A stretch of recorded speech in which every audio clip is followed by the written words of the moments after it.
خواتین کے عالمی دن کے موقع پہ بھارت کے غیر قانونی زیر تسلط جموں کشمیر میں خواتین پر بھارتی فوجوں کی طرف سے ڈھائے جانے والے مظالم کے خلاف آزاد کشمیر کے دارالحکومت مظفر آباد میں احتجاجی دھرنا دیا گیا۔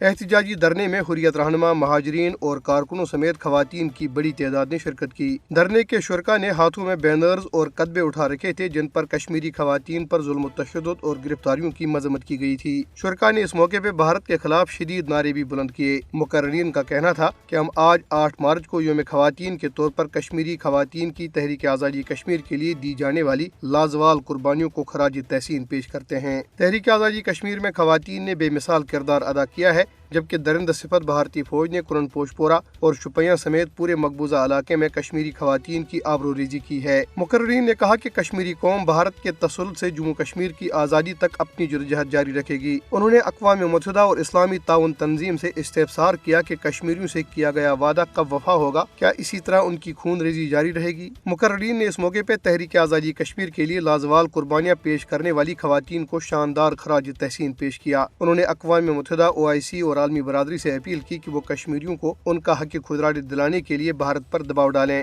انہوں نے مقبوضہ علاقے میں نہتے کشمیریوں کا قتل عام بھی بند کرانے کا مطالبہ کیا۔ کل جماعتی حریت کانفرنس آزاد جموں کشمیر شاخ نے خواتین کے عالمی دن کے موقع پہ بھارت کے غیر قانونی زیر تسلط جموں کشمیر میں خواتین پر بھارتی فوجوں کی طرف سے ڈھائے جانے والے مظالم پر سخت تشویش کا اظہار کیا ہے۔ کل جماعتی حریت کانفرنس آزاد جموں کشمیر شاخ کے کنوینر محمود احمد ساگر کی صدارت میں خواتین کے عالمی دن کے موقع پہ ایک سیمینار منعقد کیا گیا۔ سیمینار کے مقررین نے مقبوضہ جموں کشمیر کی خواتین کی حالت زار پر تشویش کا اظہار کرتے ہوئے کہا کہ کشمیری خواتین بھارتی درندگی کا ڈٹ کر مقابلہ کر رہی ہیں، جبکہ بھارتی فوجی اور پولیس اہلکار کشمیری خواتین پر ظلم و تشدد اور ان پر جنسی حملوں کو ایک جنگی ہتھیار کے طور پر استعمال کر رہے ہیں۔ مقررین نے اقوام متحدہ، OIC اور عالمی برادری سے اپیل کی کہ وہ کشمیریوں کو ان کا حق خودارادی دلانے کے لیے بھارت پر دباؤ بڑھائیں۔ کشمیری حریت رہنما محمد یاسین ملک کی اہلیہ مشال حسین ملک نے افسوس ظاہر کیا ہے کہ بھارت غیر قانونی طور پر زیر قبضہ جموں کشمیر میں نوجوان لڑکیوں سمیت کشمیری خواتین کو بدترین ریاستی دہشت گردی اور تشدد کا نشانہ بنا رہا ہے۔ انہوں نے کہا کہ جنسی تشدد کے علاوہ کشمیری خواتین سفاک بھارتی فوجوں کے ہاتھوں نفسیاتی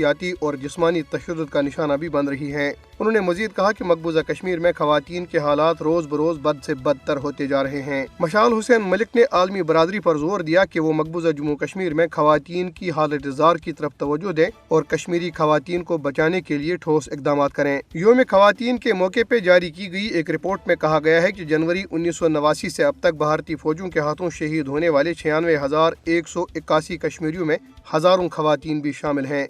جنوری 2001 سے اب تک 682 خواتین کو شہید کیا جا چکا ہے۔ اس عرصے کے دوران 22,950 خواتین بیوہ ہوئی، جبکہ قابض فوجیوں نے 11,256 خواتین کو بے حرمتی کا نشانہ بنایا۔